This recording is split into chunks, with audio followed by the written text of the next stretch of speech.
স্বামীয়ে কোৱা কথাখিনি যদি সঁচা হয়, সঁচাকৈ যদি আমাৰ প্ৰাণ জুবিন গাৰ্গক বিষ খুৱাই কোনোবাই হত্যা কৰিলে, তেতিয়াহ'লে সেই হত্যাকাৰীকেইটাৰ শাস্তি ফাঁচিও সিহঁতৰ কাৰণে শাস্তি কম হ'ব। গতিকে কি ধৰণৰ শাস্তি তেওঁলোকক দিয়া হ'ব, এতিয়া এই কথাটো আমি নিৰ্ধাৰণ কৰিম, অসমৰ ৰাইজে নিৰ্ধাৰণ কৰিব, যেতিয়া এই কথাখিনি সঁচা নে মিছা সম্পূৰ্ণৰূপে প্ৰমাণ হ'ব। এতিয়া আমাক এটাই কথা লাগে যে শেখৰ গোস্বামীয়ে কোৱা কথাখিনি সঁচা নেকি। তদন্তকাৰী বিষয়াসকলক সুধিছো, অসমৰ মুখ্যমন্ত্ৰীক সুধিছো যে শেখৰ গোস্বামীয়ে কোৱা কথাখিনি সঁচা নেকি, আৰু এই গোটেই কথাখিনি একেবাৰে সত্যতা প্ৰমাণ কৰিবৰ কাৰণে আটাইবিলাককে 3rd ডিগ্ৰী দিয়া হওক। এই অভিমন্যু তালুকদাৰকে ধৰি অসম এছ'চিয়েশ্যন ছিংগাপুৰৰ প্ৰতিগৰাকী ব্যক্তি কিয় চুচৰাই অসমলৈ অনা হোৱা নাই, আৰু কি কাৰণেৰে ইয়তখনত থকা প্ৰতিগৰাকী মানুহক গ্ৰেপ্তাৰ কৰা হোৱা নাই এই পৰ্যন্ত।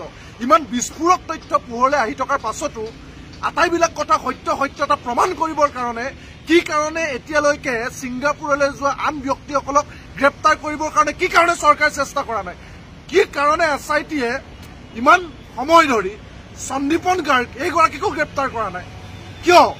এই গোটেই মানুহখিনিক গ্ৰেপ্তাৰ কৰি তাৎক্ষণিকভাৱে নিশ্চিত কৰিব লাগে যে শেখৰ গোস্বামীয়ে কোৱা কথাখিনি সঁচা নেকি, আৰু তাৰপিছত আমি নিৰ্ধাৰণ কৰিম।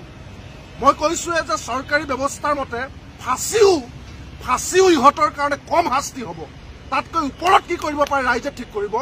গতিকে এই কথাটো লাগে যে শেখৰ গোস্বামীয়ে কোৱা কথাখিনি সঁচা নেকি, এক। দ্বিতীয় কথা, এই যে নৰ্থ ইষ্ট ফেষ্টিভেলৰ নামত এটা চৰকাৰী পৃষ্ঠপোষকতাত সংস্কৃতিৰ নামত যে বিকৃত এচাম ঠিকাদাৰ জন্ম দিয়া হ'ল শ্যামকানু মহন্তৰ নিচিনাকৈ, সংস্কৃতিৰ নামত এই যে বিকৃত মানসিকতাৰ এইখিনি ব্যক্তিক লৈ বিকৃত এটা সংস্কৃতি, এটা এনভাইৰনমেণ্ট তৈয়াৰ কৰা হ'ল। ইয়াৰ কাৰণে আজি আমি আমাৰ প্ৰাণ জুবিন গাৰ্গক হেৰুৱাবলগীয়া হ'ল। কিয়, কি কাৰণে?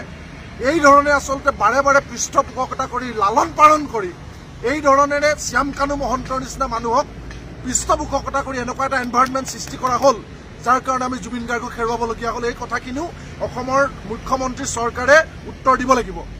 আমাৰ এই কথাখিনি আমাক লাগিব।